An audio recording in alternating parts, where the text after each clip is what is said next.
Hello everyone, I'm Santiago and today I'm gonna be testing Borderlands 3 on Nintendo Switch. So when they announced this, I was pretty shocked about it. I've been playing Borderlands 1 and 2 on Switch at 30 FPS, but Borderlands 3 seems like a little bit of a stretch, and here we are.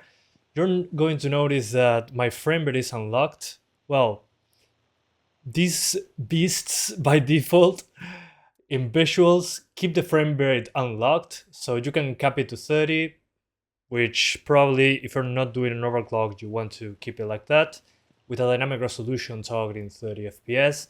And I can already see this is the level that I test every time on the PC version.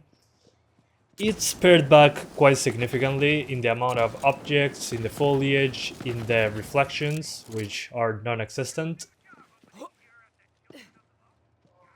So yeah, interesting, but as you can see, nowhere close 60. 30s you can get there, even in this demanding scene. It's not at the beginning of the game actually, it's quite ahead.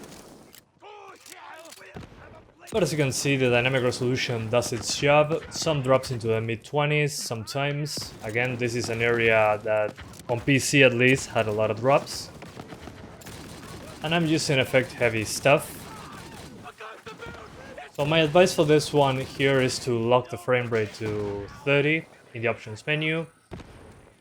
But for enthusiasts like us that want to unlock the frame rate and, well, do an overclock, first of all, we're going to use cheats. So the dynamic resolution default targets 30. So we're going to disable that, enable the dynamic resolution targeting 60.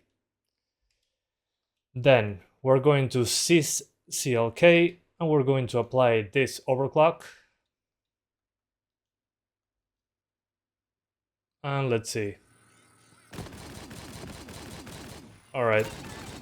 So as you can see, the improvement is quite significant. We're now into the 50s. It's way more stable. Well, never mind. It's not way more stable. It drops into the 40s. But it's so much smoother, it's ridiculous. Although the resolution is lower. That's pretty clear to me. So yeah, pretty impressive what you can do on the Switch with an overclock. And this overclock should be doable by most Nintendo Switches out there.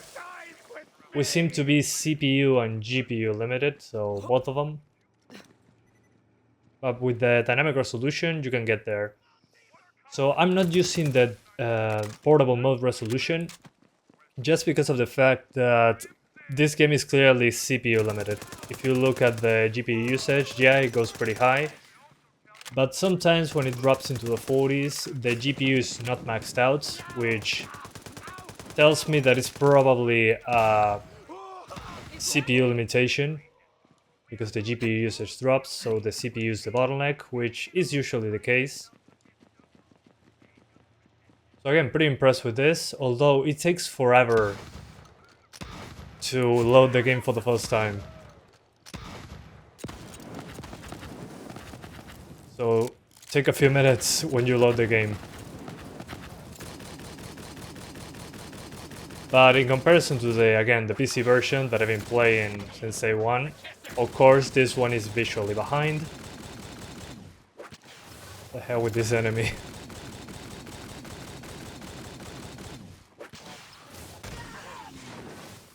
Oh yeah, it's pretty cool. This is clearly lower than lowest settings on PC, but that's okay, it's a Nintendo Switch. How the hell? Okay, got him. So I think it's now time to swap to handheld, and let's see both ways of enjoying the game here. So one sec. Alright guys, we're back now in handheld with stock settings, so no overclock, only uncapped frame rate from the game's options menu, which is uncapped by default. First time I see that in a Switch game. I'm sorry, with the small controls, the small sticks on the Switch controller, the Joycons, man, makes it hard to aim. Okay, so just like in the dock mode, it has drops when some explosion happens. Although I'm still seeing drops in GPU usage, which is a shame. We're heavily CPU limited, it seems. Whoa, especially when those effects show up, it drops pretty hard. Again, this is a worst case scenario type of deal. These are level 50 guys, my health is very high, I have good weapons. So yeah, this is the worst case scenario, I would say. A foliage heavy planet, which the foliage is not fully rendered. As you can see, there's no screen space reflections. I mean, it's the Switch version. What were you expecting? So now that that's out of the way, let's do an overclock. So we enable the overclock. The GPU will hit 768. That's the limit in portable mode. And on the cheats, we're going to put a resolution target, dynamic resolution target in 60. And this 60 FPS cap that says improved, which I'm not sure what it means exactly. But the game already has an unlimited frame rate option, which is always good to see. So we continue, and now we get 60s. That's pretty impressive, actually. So we got way better CPU power because of the higher clock speed, 1963 megahertz over the stock 1000, almost double the frequency.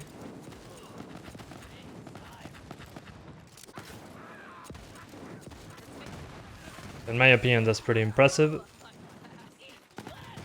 We're still going to be CPU limited in certain situations. And we still drop into the 50s, but I mean, into the 40s, sorry.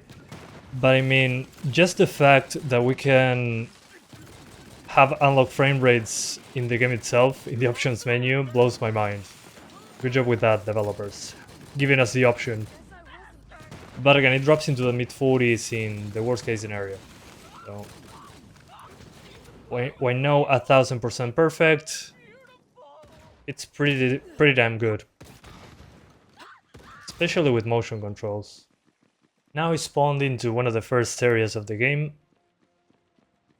If you played again on PC, you probably noticed the downgrading graphics, which is okay. I mean, again, Nintendo Switch running this game at over 50, hitting 60s very, very often, which I never thought it would happen. I thought it was going to be 40s all the time. Well, with an overclock, you can hit 60s, which is impressive. But there are some stutters that seem to be CPU related, although on PC it still stutters, so not surprising. But sometimes it happens. When it's loading new stuff, I mean. And well, there's traversal stutter, like on the PC version, which is unfortunate. But this happens even if you're not playing with stock settings. If you're playing with stock settings. Seems to be a thing with Borderlands itself. Ooh. But again, it's impressive what this can do on the Switch with an overclock and unlock frame rate, which by the way, the unlock frame rate is enabled by default, but there is 30 FPS dynamic resolution. I enable dynamic resolution target in 60, hence why I can hit it more easily. But we're running into a CPU bottleneck. When the game tries to load something, the game stutters like that. But it's completely playable.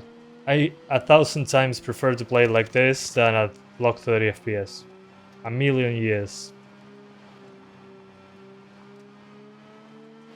So as you can probably hear in my voice, I'm blown away.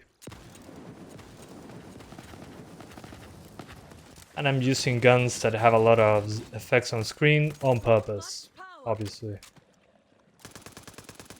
It's so difficult to aim with the Joycon. If you play this portable, please use motion controls, to aim at least. So if you have the chance to play this on your hack Switch, please play it at 60 FPS. It feels completely different.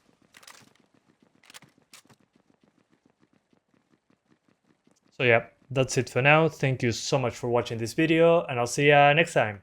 Bye guys!